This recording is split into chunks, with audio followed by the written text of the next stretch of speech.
Ça fait maintenant 3 semaines que les manifestants pro-palestiniens ont installé leur campement sur le campus de l'Université McGill à Montréal. On l'a vu également dans plusieurs autres grandes villes canadiennes, à l'échelle mondiale en fait aussi. Et là, l'établissement McGill s'adresse pour une 3e fois aux tribunaux, après avoir déjà subi 2 revers. Tout ça, c'est pour tenter justement de déloger les manifestants. Mais là, on se questionne comment est-ce qu'on peut espérer dénouer l'impasse après 3 semaines comme ça. Donc, j'en parle avec Thomas Colomba, qui est politologue et directeur du département de sciences sociales de l'Université du Québec en Outaouais. Bonjour, M. Colomba. Bonjour, Mme Garon. Alors, pour régler une situation comme celle-là, est-ce que la solution passe par les tribunaux, selon vous? Ce qui semble un peu surprenant, c'est que McGill, l'administration de McGill semble tenir un peu un double discours. C'est-à-dire que d'un côté, on dit qu'on veut parler aux protestants, aux manifestants, qu'on veut écouter leurs revendications, et d'un autre, on demande une injonction à la Cour pour que les forces de l'ordre aient l'autorité de déloger ces manifestants par la force. Et donc, quand on approche une négociation, il est assez rare qu'on utilise tout de suite en partant l'arme la plus importante, à savoir celle des forces de l'ordre.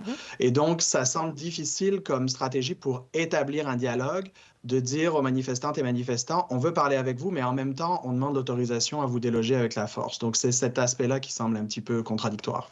Contradictoire, est-ce que ça peut mettre de l'huile sur le feu aussi dans le contexte d'une éventuelle négociation? Parce que McGill avait aussi demandé l'intervention de la police, ce que la police a refusé de faire, mais est-ce que ça peut faire en sorte de camper davantage les manifestants dans leur position? Effectivement, le message que ça envoie, c'est que McGill ne semble pas véritablement prête à engager cette discussion-là, puisqu'elle demande au même moment à la police de faire évacuer le camp des manifestantes et manifestants, alors qu'on a pu voir dans d'autres universités, notamment aux États-Unis, des attitudes plus ouvertes de la part d'administrations universitaires qui ont engagé véritablement un dialogue et qui, à l'occasion, ont débouché sur des décisions concrètes de l'université qui ont fait en sorte que les manifestantes et manifestants ont accepté de lever leur campement de façon pacifique parce qu'elles s'étaient senties entendues par les administrations universitaires avec des concessions d'ordre très divers. Ce qui ne semble pas, en tout cas, être le cas en ce moment de McGill, qui joue plutôt la carte de la propriété privée, de l'idée que là où les manifestantes et manifestants sont installés, c'est un territoire privé, un terrain privé de l'Université McGill, ce qui est d'ailleurs une conception un peu particulière de ce que sont des campus universitaires. Et donc, ça n'envoie pas un message d'ouverture au dialogue ou d'ouverture à une éventuelle négociation. Je comprends. On va y revenir justement à ces universités américaines là, qui ont négocié, qui en sont venues à une sorte de règlement. Mais d'abord, je voudrais vous entendre parce que vous êtes vraiment justement spécialiste des négociations syndicales. Puis je pense que vous voyez certains parallèles avec la situation dont on parle présentement. Comment McGill peut accepter de négocier, mais sans donner l'impression de plier? Parce qu'on comprend qu'il y a quand même aussi un jeu je ne vais pas dire d'orgueil, mais il y a quand même, c'est une partie qui se joue. Alors, est-ce que c'est possible que les 2 parties gagnent quelque chose dans cette négociation? Pour l'instant, de toute façon, il n'y a pas de négociation, c'est bien ça l'enjeu. Oui. Les négociations syndicales, effectivement, habituellement, sont encadrées légalement. Donc, on a une espèce d'obligation légale de la part des 2 parties de se mettre autour de la table et de négocier. Mais ceci étant dit, historiquement, les négociations, elles ont toujours été poussées, je dirais, par un certain nombre de mouvements, parfois légaux, parfois plus en marge de la légalité, pour forcer justement une des 2 parties au moins à se mettre à la table. En ce moment, ce n'est pas le cas. Et pour poursuivre le parallèle avec les relations du travail, en fait, ce qui est aussi marquant, c'est qu'en ce moment, McGill subit également d'autres situations de cet ordre, puisque, comme vous le savez sans doute, les professeurs de la faculté de droit de McGill se sont syndiqués très récemment et sont en ce moment en grève parce que McGill, à leur dire, refuse de négocier sérieusement avec eux la première convention collective de cette faculté-là. Donc, il semble que cette attitude-là de McGill ne soit pas spécifique au champ du campement des manifestantes pro-palestiniennes, mais s'applique également à d'autres secteurs. Et donc, on semble voir là une attitude assez caractéristique de la culture institutionnelle de McGill à l'égard de la négociation. Mais là, dans le cas des campements spécifiquement, je me demande qu'est-ce qui peut être un frein pour l'Université McGill? Parce que, est-ce que le fait de négocier pour l'établissement, ça voudrait dire donner une légitimité aux manifestants? Est-ce qu'on craint d'envoyer le signal que, pour d'autres causes futures, finalement, que c'est la façon de fonctionner? C'est-à-dire qu'il y a aussi une certaine forme de réalité à reconnaître. Cette manifestation, ce campement-là, il est là. Il a une attitude pacifique depuis le départ, ce qui est d'ailleurs validé par le service de police de la ville de Montréal, qui n'était pas en faveur de l'injonction demandée par McGill.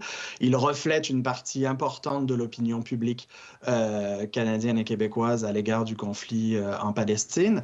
Et il ne faut pas non plus oublier que McGill est de loin l'université québécoise qui dispose du fonds de dotation le plus important.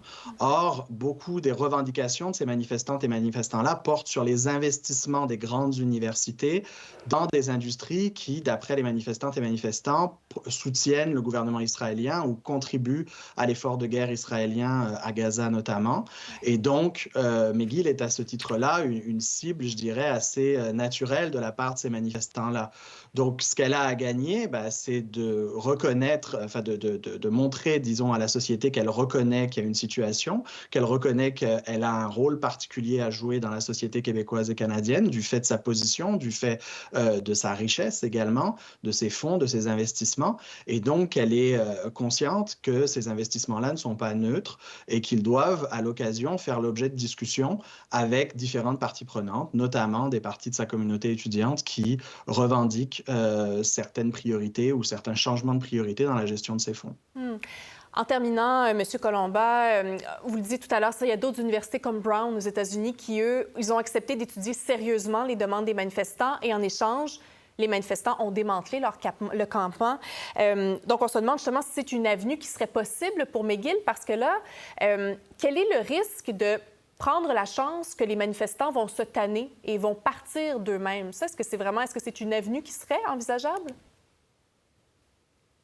Écoutez, sur le plan formel, oui, rien n'est exclu et on pourrait avoir une attitude d'ignorance, disons, de la part de McGill, par exemple, qui compterait sur le fait que la situation, entre guillemets, pourrirait et que les manifestantes se fatigueraient. Oui, mais Par quel contre, est le ça risque semble à moins ça? évident ça semble moins évident dans le cas de McGill parce que dans moins de 2 semaines, McGill reçoit un énorme congrès qui s'appelle le Congrès des sciences humaines qui va rassembler des milliers de chercheurs au Canada sur le campus de McGill et donc va être à ce titre-là sous les projecteurs. Oui.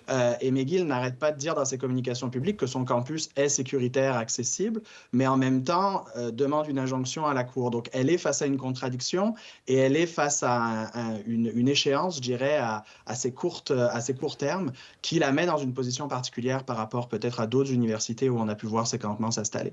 Oh, très intéressant. Effectivement, on va voir le résultat donc, de cette 3e action en justice. En principe, il devrait avoir à tout le moins une première audience au cours de la semaine. Alors, Thomas Colomba, politologue, directeur du département de sciences sociales de l'Université du Québec en Outaouais, merci pour votre éclairage de ce matin. C'est très apprécié. Merci à vous. Pour voir nos émissions en entier, rendez-vous sur la chaîne Ici RDI.